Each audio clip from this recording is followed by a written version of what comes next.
The heart sometimes perceives what the eyes cannot, yet the wallet registers what the heart deliberately overlooks.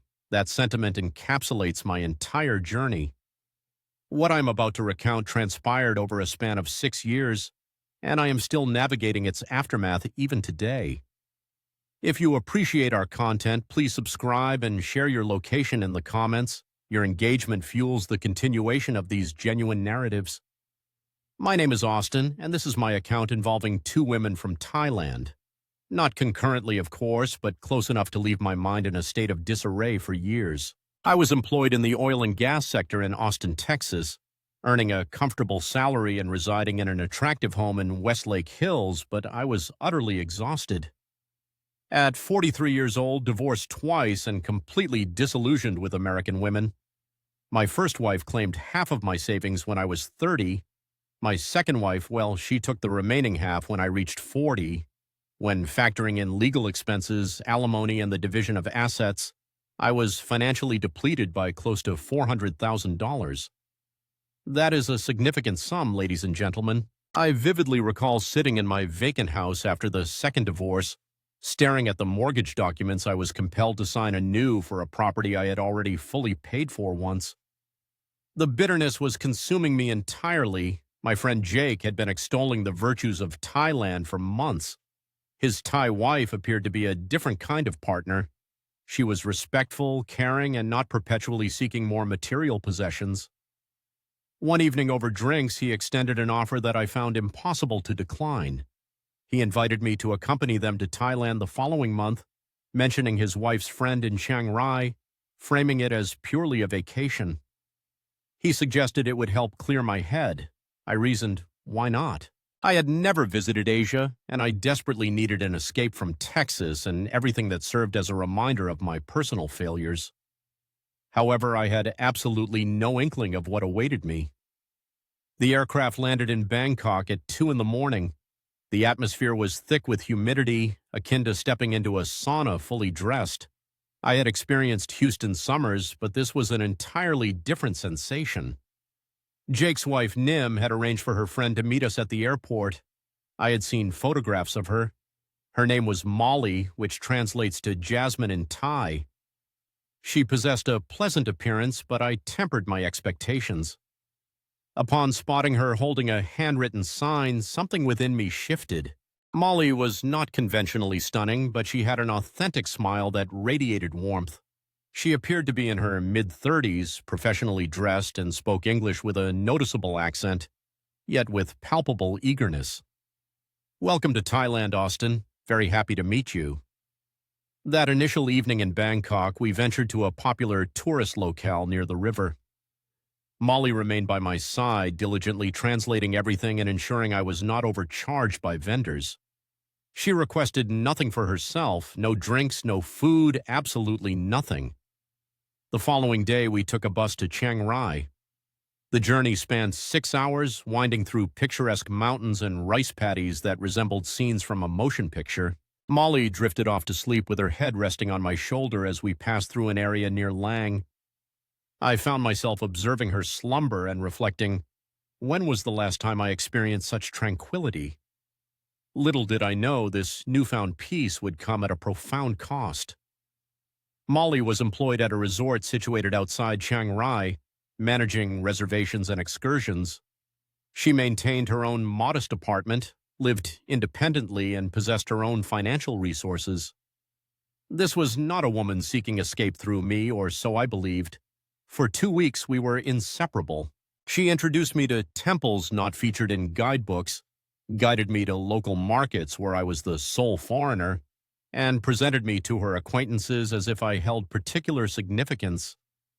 Molly demonstrated a level of attentiveness I had almost forgotten was possible. She would rise early to prepare my coffee exactly to my liking. She would offer shoulder massages after long days of exploration. She never once alluded to money or the expectation of gifts. Our physical intimacy was exceptional, but it was more than that.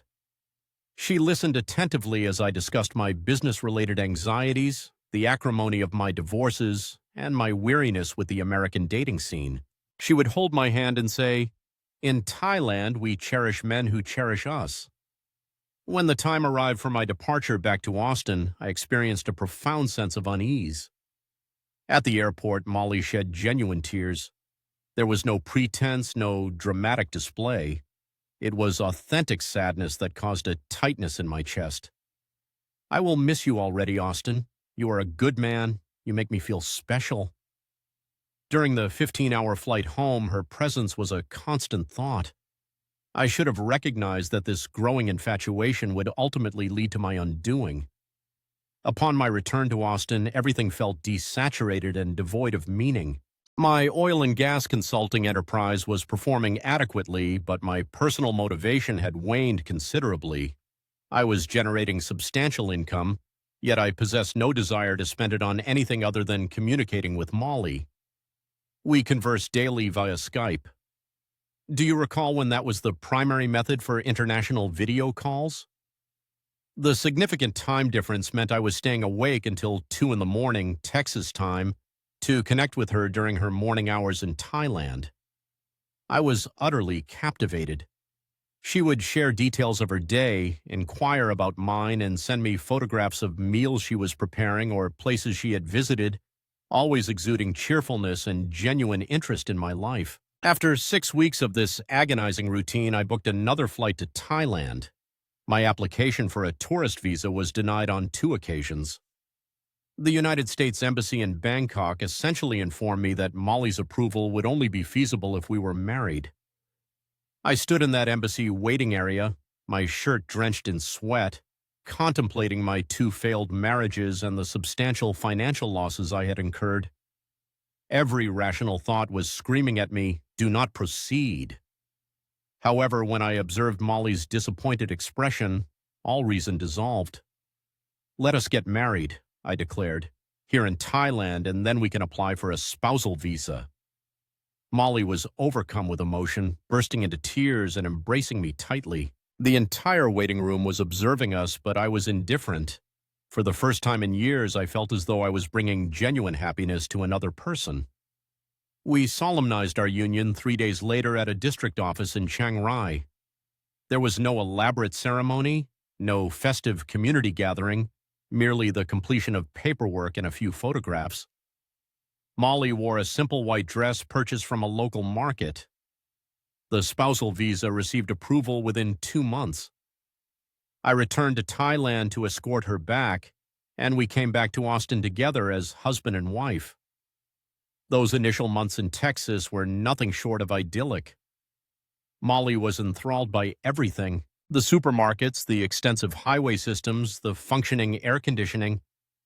She would prepare a Thai cuisine that filled my home with the aromas of lemongrass and chilies. She would massage my back while I worked on my laptop. I experienced a level of happiness I hadn't felt since my 20s. However, happiness derived from marriages involving Thai partners often carries an unstated cost. Approximately 6 months into Molly's residency in Austin, a subtle shift began to occur, which soon became impossible to ignore. She obtained her driver's license and started frequenting a Thai grocery store in North Austin. It was there that she encountered other Thai women married to American men. Upon returning from these shopping excursions, she exhibited a change in demeanor, becoming more demanding and less appreciative. She would say things like, "Why, we have a bigger house now. Linda's husband bought her a BMW. Tommy's wife receives jewelry every month." I attempted to explain that I was still recovering financially from my previous divorces and that we needed to be judicious with our money. Molly would nod as if she understood, but her complaints persisted. Subsequently, she began discussing the idea of establishing a massage business. I possessed vacant commercial space in a building I owned, so I thought it a reasonable idea to provide her with an occupation and enable her to generate her own income. Initially, the business experienced slow growth, perhaps generating $300 to $400 weekly. Molly seemed content with simply being occupied and having an independent income. However, a transformation occurred.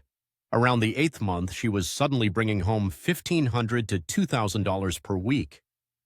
When I inquired about the reason for the dramatic increase in business, she became defensive. She stated, "I am a very good massage therapist. Word of mouth. Why do you not trust me?" I desperately wanted to believe her. I truly did. However, the financial figures did not align, nor did her explanations.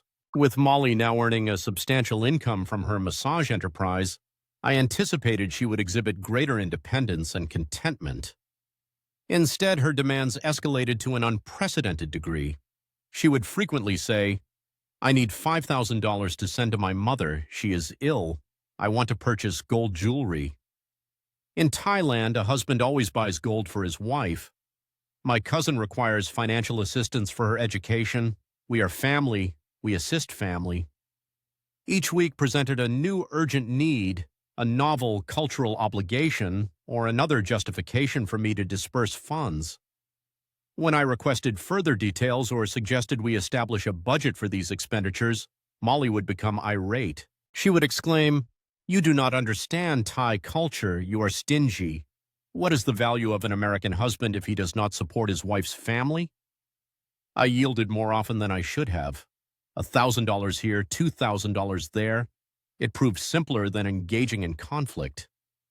Then came the startling revelation. Molly announced that she had purchased land in Thailand. She had not consulted me about it, nor had we discussed it. She had simply proceeded with the acquisition.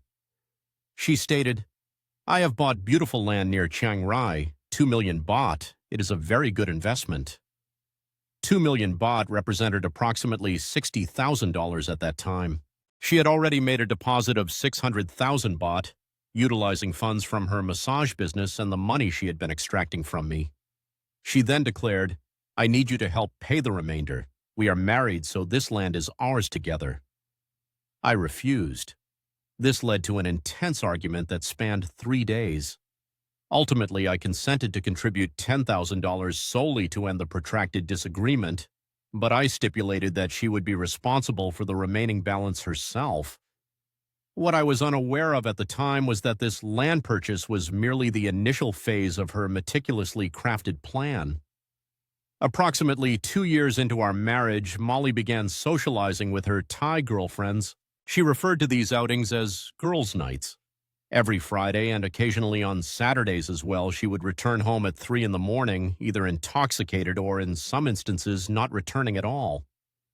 She would claim, "I am too drunk to drive. I will stay with Ploy tonight. I will come home tomorrow morning." This pattern began occurring 2 to 3 times per month. I found it disagreeable, but I rationalized that American women also went out with their friends. Perhaps this was simply Molly's adaptation to American social customs. However, something felt amiss. When I inquired about their destinations, Molly was consistently evasive, offering vague responses such as, "Just a bar downtown, you know the place." "What bar?" "A Thai bar, you know it is too loud for you." I commenced my own discreet inquiries. I discreetly questioned individuals within the Thai community and accessed her social media accounts when she inadvertently left her phone unlocked. The information I uncovered sent a chill down my spine. Molly was not merely visiting Thai establishments. She frequented a downtown nightclub renowned for, let's say, international rendezvous. Her social media displayed her surrounded by young men from the Middle East, all appearing quite intimate. The woman I had wedded was leading a clandestine existence, and I was financially supporting both facets of it. One evening, while Molly was out enjoying a night with friends, I resolved to delve into her massage business's financial records. She maintained ledgers in Thai, a language I couldn't comprehend, but numerical figures are universally understood. The discoveries were startling. Molly was generating between $3,000 and $4,000 weekly, a far cry from the $1,500 she had reported. Examining her appointment logs, I noted she was seeing clients well past midnight on certain nights. I confronted her the following afternoon when she returned home, appearing unwell and defensive. "Your business seems to be flourishing, significantly better than you disclosed. Why are you scrutinizing my private affairs?" "You know, trust your wife, Molly. Massage therapists typically do not work until midnight. What precisely do you offer your clientele?" That's when she erupted. She began shouting in Thai, hurling objects and accusing me of being a controlling American husband who lacked understanding of Thai customs. Amidst her tirade, she uttered something that sent a chill down my spine. "You believe you're so astute? I earn more in a single week than you do in an entire month, and I pay no taxes to the government." There it was. She wasn't just operating a full-service massage establishment. She was boasting about tax evasion. I had been covertly recording our discussions for several weeks, concerned by her escalating erratic behavior. This confession was now captured on digital audio. I finally possessed the necessary evidence, but its utilization would dismantle everything. Early in our relationship, when Molly had nothing to conceal, she had granted me access to her Facebook and Instagram accounts. She had neglected to revoke this permission. While she was away on another weekend excursion, I decided to investigate her social media activities more thoroughly. What I unearthed was more disturbing than I had anticipated.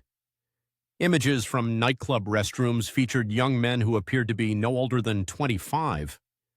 Flirtatious Thai messages, which I had translated, and check-ins at unfamiliar hotels. However, the most distressing discovery was the photograph she had posted of our property in Thailand. She was pictured with official-looking documents celebrating with champagne. The accompanying captions, when translated from Thai, revealed a devastating truth. She had transferred ownership of the land from her name to her adult sons. The land we had jointly acquired, to which I had contributed $10,000, was no longer even registered in her name. Molly had meticulously concealed our shared asset to prevent me from asserting any claim to ownership in the event of a divorce. This transcended mere infidelity or tax evasion. It was deliberate financial deception. I recognized that I was not married to the woman I believed I knew, but to a complete stranger. For the subsequent months, I maintained a facade of normalcy while secretly preparing for a confrontation. Molly continued her weekend disappearances, her untaxed massage operation, and her demands for money, completely oblivious that I was building a legal case against her. I sought counsel from a divorce attorney in Austin who specialized in international marriages. He cautioned me that Texas community property law could potentially grant Molly half of everything I had accumulated during our marriage, including my business assets. However, he also informed me that evidence of adultery and financial misconduct could fundamentally alter the proceedings. I began meticulously documenting every detail: screenshots of her social media posts, copies of her financial ledgers, the audio recording of her tax evasion confession, and photographs of the land transfer documentation. I also investigated Thai divorce law and uncovered a significant advantage. Thailand offered more favorable divorce proceedings for men than Texas. Property owned prior to the marriage remained with the original owner, and adultery constituted grounds for divorce without any financial settlement. The strategy gradually took shape. I would initiate divorce proceedings against Molly in Thailand, where I had proof of her infidelity and where the legal framework protected my premarital assets. First, however, I needed to remove her from my home and my business without provoking fabricated accusations of domestic violence. The ultimate confrontation was imminent, and only one of us would emerge unscathed. It occurred on a Sunday morning in March. Molly had been absent all weekend, a girls' night that extended for 2 full days. She returned Sunday afternoon, disheveled and hostile.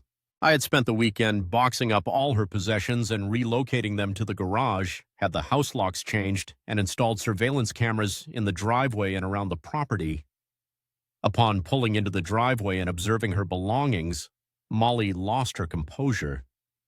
"What is this? What are you doing?" "You're moving out, Molly, today." She began screaming, interspersing English with Thai expletives I had become familiar with over the years. Then she did something I had hoped to avoid. She lunged at me. Her fist connected with my jaw, but I simply gestured towards the camera mounted on the garage. "That's assault, Molly, captured on video. Do you want me to contact the authorities?" Her face turned ashen. She grabbed her boxes, loaded them into her car, hurling curses at me in 3 different languages. But this was merely the opening maneuver. The true conflict was about to commence. The ensuing events would determine my financial survival within this marriage. The following day, Molly contacted me, her tone oscillating between fury and feigned distress. "Austin, darling, why would you do this? We can fix this. I'll change. I'll be a good wife again." When that tactic failed, she shifted her approach. "You want a divorce? Fine, but you will cover all expenses. You will fly me to Thailand, pay for my hotel, compensate me for my troubles, and I will retain half of the business. Texas law dictates that I am entitled to half of everything." I had been preparing for this very conversation for months. "Molly, I will not be paying you anything. If you wish to pursue this in Texas family court, so be it. However, I will be compelled to submit your financial records to the IRS and the police." A silence ensued on her end. "What do you mean?" "I mean your confession regarding the non-declaration of income from your massage business. That constitutes a federal offense, Molly. It could jeopardize your immigration status. You know, I have proof.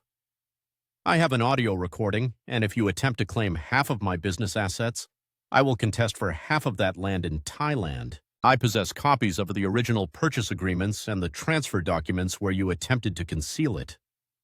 Another protracted silence. "You absolute bastard, you evil man." "Perhaps, but I am not foolish. You can accept what you have already obtained from me over the past 3 years and depart. Alternatively, you can engage in a dispute and risk forfeiting everything, including your right to remain in America." The gamble paid off, but the repercussions were more profound than I had anticipated. 3 weeks later, I found myself in a family court in Chiang Rai, consumed by nerves, yet resolute in finalizing matters properly. My Thai attorney, a sharp and capable woman named Sarah Porn, had meticulously prepared all the necessary documentation. The divorce petition cited Molly's infidelity and her disrespectful conduct towards her husband, both recognized grounds for divorce under Thai law. Molly failed to appear in court. Despite being officially notified through the Thai embassy in Austin, she opted to remain in Texas rather than face the proceedings in Thailand. The judge, an elderly Thai gentleman who appeared to have witnessed every conceivable form of marital discord, reviewed the evidence, the translated audio recording, the social media photographs, and the financial documents.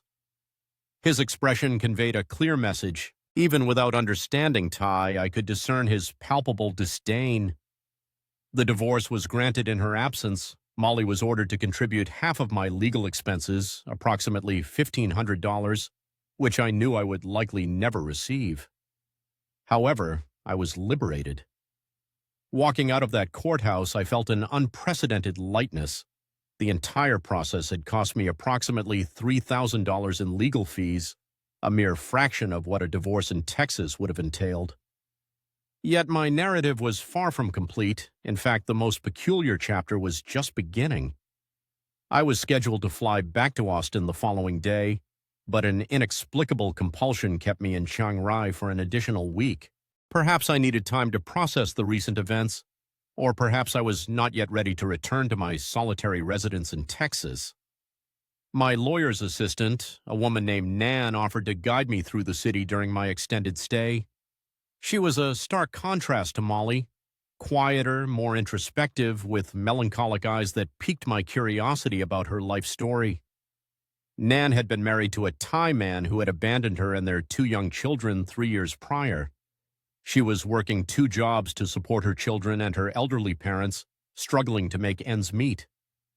We spent countless hours conversing in coffee shops across Chiang Rai. She shared her hardships, her aspirations for her children's education, and her anxieties about the future.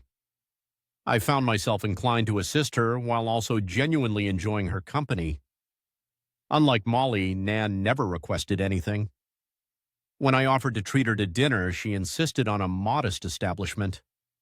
When I suggested purchasing gifts for her children, she stated they already possessed all they needed. On my final evening in Thailand, I made a decision that in retrospect should have instilled more apprehension than it did. "Nan, would you consider coming to America? I mean, we could get to know each other better. See if there's something genuine between us." Her eyes welled up with tears. "Austin, you are a very kind man, but I know I cannot come to America for the wrong reasons. I have children, I have responsibilities here." That response revealed everything I needed to know about the fundamental difference between Molly and Nan. I returned to Austin, but Nan and I maintained daily contact. Unlike my interactions with Molly, these conversations felt authentic and uninhibited. Nan would update me on her children's academic challenges, her mother's health concerns, and her difficulties at work. I began sending her modest sums of money, not out of obligation, but from a genuine desire to help. $200 here, $300 there, just enough to alleviate her burdens without fostering reliance. Over the subsequent 8 months, I journeyed to Thailand on 3 more occasions. Each visit lasted for 2 weeks, and my bond with Nan deepened. She introduced me to her children, who were reserved but well-mannered. Her parents welcomed me into their modest home with sincere warmth. What truly impressed me was Naran's character. She would collect leftover food from restaurants to distribute to the homeless on the streets. She dedicated a portion of the funds I sent to assist her neighbors with their medical expenses or their children's educational costs. This woman possessed very little, yet she generously shared whatever she had. After a year of courtship, I proposed, not on a whim as I had with Molly, but after months of genuinely understanding who Nan truly was.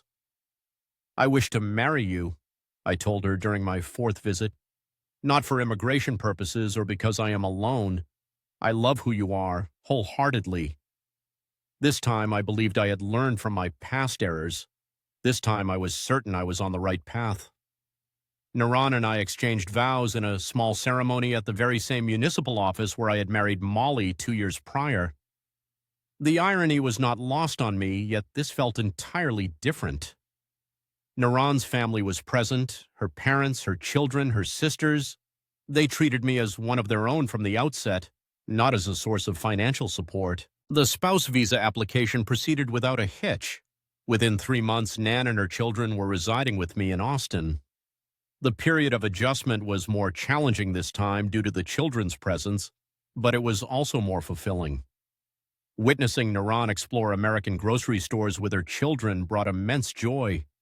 Seeing her children experience snowfall for the first time felt as though I were bestowing upon them something extraordinary.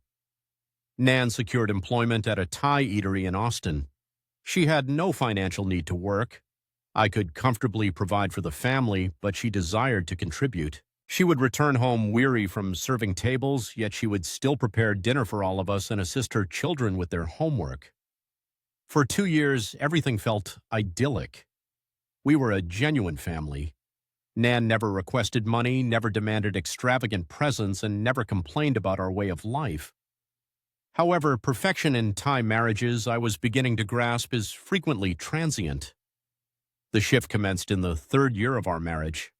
It was subtle at first, reminiscent of my experience with Molly, but it followed a disturbingly familiar trajectory. Naran began spending more time with other Thai women in Austin. She would return from their gatherings with new perspectives on what American husbands ought to provide. "Austin, perhaps we should acquire a larger residence. The children require more space." Linda's husband gifted her a new automobile. "Perhaps I should enhance my driving skills and obtain a more capable vehicle as well." The solicitations were less forceful than Molly's demands, but they represented desires that had not previously surfaced. Subsequently, Naren began discussing sending increased remittances to Thailand, not solely to her parents, but to extended family members I had never encountered. "My cousin in Bangkok requires financial assistance for his enterprise. We must support our kin. My uncle is unwell and necessitates funds for medical treatment." I found myself writing checks for thousands of dollars to support individuals I had never met, for predicaments that seemed to arise with monthly regularity. When I suggested the necessity of budgeting these familial contributions, Naran would exhibit hurt and disappointment. "Austin, you've transformed. You once possessed a generous heart. Now you fret excessively about monetary matters." I began to question if this was simply the predictable evolution of all Thai-American marriages. One evening, while assisting Naran's teenage son with his computer coursework, I inadvertently uncovered something that caused my stomach to clench. His Facebook account was still logged in, and I observed messages in Thai exchanged between him and his friends back in Thailand. I had a Thai acquaintance in Austin translate them for me. The messages boasted about their new life in America, the financial support their mother's American husband was providing to Thailand, and the ease with which they could obtain whatever they desired. Simply inform Austin that grandmother has fallen ill once more. He invariably disperses funds whenever we mention someone's declining health. I felt as though I had been physically struck. These youngsters, whom I had grown to cherish and for whom I was funding American education, were reveling in the act of manipulating me. Yet the most devastating revelation was a message from Naran to her sister in Thailand. Austin is a good man, but he's commencing to inquire too frequently about finances. I must exercise greater caution. Perhaps I should weep more when requesting assistance for family. My second Thai wife was skillfully manipulating my emotions to extract funds precisely as my first had. The pattern was becoming undeniably apparent, and I was the sole individual unable to foresee its development. The ultimate offense occurred during our 4th year of marriage. I discovered that Naran had been remitting substantially more money to Thailand than she had disclosed to me. She had access to one of my business accounts for household expenditures. Throughout the preceding year, she had been initiating wire transfers to Thailand, small sums, $500 or $800 at a time, but collectively accumulating to over $15,000. When I confronted her, she dissolved into tears. Austin, I apologize. My family faces numerous difficulties. I know I worry you with every minor issue. I believed I could repay it before you would notice. Repay it with what funds, Naran? You work part-time at a restaurant. I will secure a second job. I will labor more diligently. I will repay everything. However, the damage was irreversible. Trust had been irrevocably shattered. I was confronting another Thai wife who had systematically misled me regarding financial matters.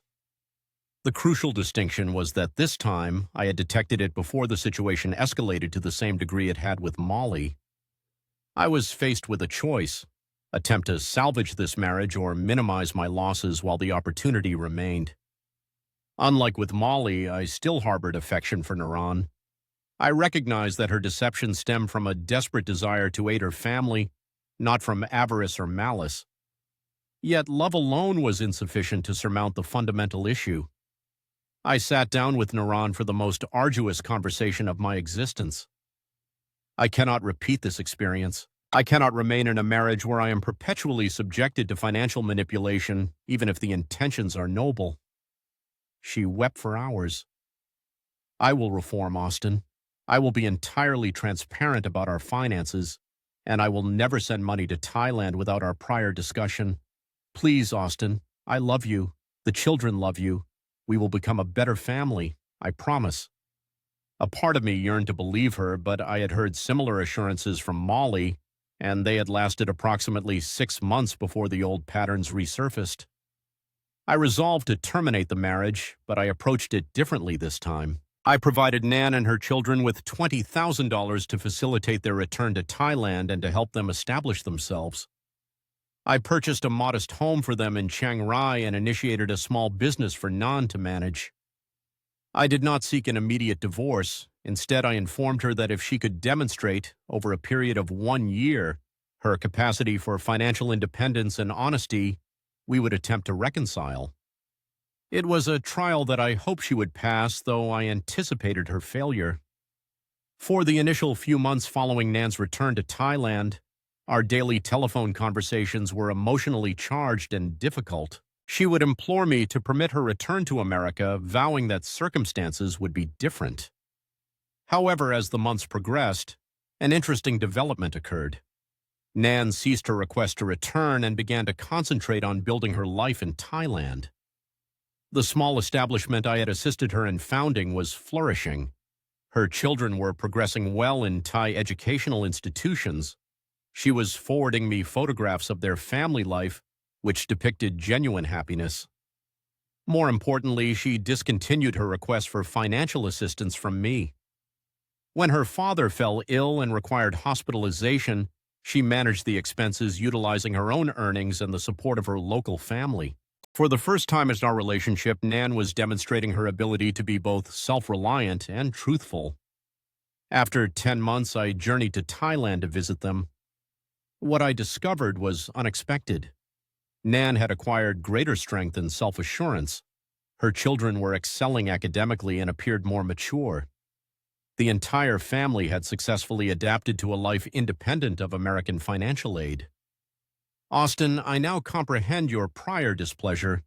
I was weak in the past. I allowed my family's challenges to become your burdens. That was inequitable to you.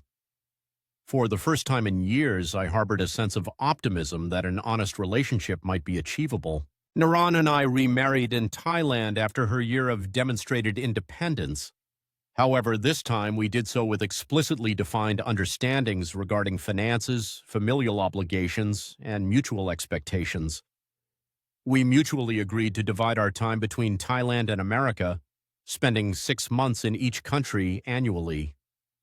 This arrangement allowed Nan to sustain her business interests and familial connections in Thailand while remaining an integral part of my life in Austin.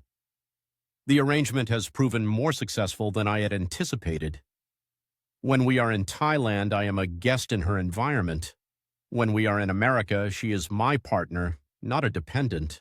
Nan continues to support her family financially, but she does so with the earnings from her restaurant enterprise. In instances of genuine emergencies, we engage in open discussions and jointly determine the course of action. Her children are now in their early 20s, both employed and independent. They treat me with respect and genuine affection, not as a financial resource. I have finally discerned the distinction between a Thai wife who seeks a provider and one who desires a partner. Reflecting on 6 years of marriage to 2 different Thai women, the underlying patterns are now strikingly clear. Molly was a predator who viewed me as an easy target. She was beautiful, charismatic, and adept at emotional manipulation. She specifically targeted lonely Western men, systematically extracting as much money as possible before moving on to her next victim. Nan, on the other hand, was a genuine individual who became ensnared by the cultural expectation that Western husbands should resolve all financial predicaments for their Thai families. Her actions were not driven by malice, but rather by a lack of fortitude and a dishonesty regarding financial matters. The contrast between them has taught me that while not all Thai women are identical, the cultural and economic pressures are indeed real and must be addressed with candor. If I were to offer counsel to other Western men contemplating unions with Thai women, it would be this: exercise patience. Refrain from hasty marriages solely for visa acquisition. Dedicate a minimum of 1 year to truly get to know an individual before entering into legal commitments. Establish clear financial boundaries from the outset. Genuine affection will manifest as respect for your need to protect yourself financially. Pay close attention to actions rather than mere words. Molly articulated all the appropriate sentiments, yet her conduct ultimately betrayed her true intentions. Naran's experiences throughout her year of independence truly showcased her character. Crucially, she gained the ability to discern between genuine cultural differences and deliberate manipulation. Nairon and I have been husband and wife again for 3 years now. We're currently penning this from our residence in Chiang Rai, where we're enjoying the dry season. While our union isn't without its imperfections, it is built on sincerity. We occasionally engage in discussions regarding finances, cultural disparities, and family responsibilities, but these conversations are conducted openly, and we work through issues via communication rather than through any form of manipulation. Nan's culinary ventures have expanded to encompass 3 distinct locations. She provides employment for 12 individuals and harbors a deep sense of pride in her accomplishments. Her financial dependence on me has ceased, which has consequently fortified our bond. When we are in Austin, Nan dedicates part of her time to a Thai cultural hub, where she conducts cooking workshops and assists newly arrived Thai immigrants in adapting to life in America. She has discovered a sense of purpose that extends beyond her marital role. We still partake in the nightlife scenes of Bangkok and Pattaya whenever we are in Thailand. But now Nan accompanies me, and she is afforded respect by the female staff because it is evident that she is not financially reliant on me. The paradox is that now that I am in a relationship characterized by honesty, I appreciate Thailand more than I ever did when I was being deceived. The country itself remained unchanged. It was my perspective on relationships that underwent a transformation. Estimating the total amount I expended on both of my Thai spouses over a period of 6 years, it likely approximates $80,000. This is a substantial sum, yet it represents a mere fraction of the financial cost incurred during my American marital dissolutions.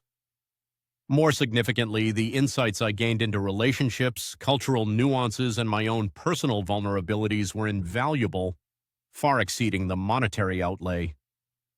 Molly imparted to me the understanding that allure and charisma devoid of integrity can be perilous.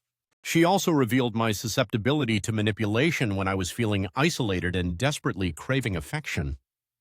Nan demonstrated that even good-hearted individuals may make regrettable decisions when confronted with adversity.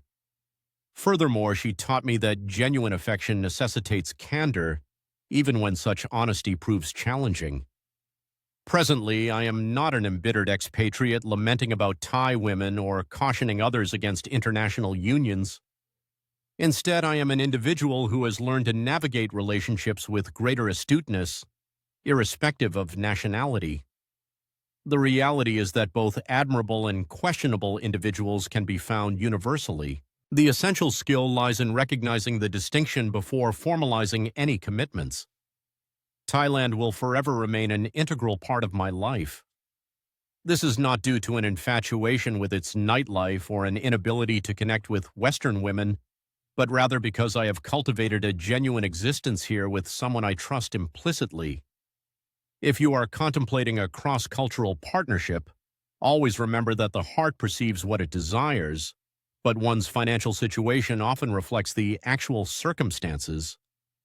Exercise patience, safeguard your financial interests, and refrain from allowing solitude to compromise your judgment. Occasionally, the most cherished romantic narratives are those that narrowly averted unfavorable conclusions, such as the chronicle of my experiences with 2 Thai wives. If this account assists even a single person in sidestepping the errors I committed or instills hope that authentic relationships are attainable, then sharing it has been worthwhile despite any personal embarrassment. What has been your journey? Please share your thoughts in the comment section below, indicating your location. Your narratives are equally significant. Kindly remember, if this presentation has been beneficial or prompted a shift in your perspective on relationships, please click the subscribe button. We share authentic accounts from real individuals, and your encouragement enables us to continue delivering sincere content. Until our next encounter, remain astute, remain secure, and bear in mind that while affection is a beautiful sentiment, prudence is what preserves your well-being.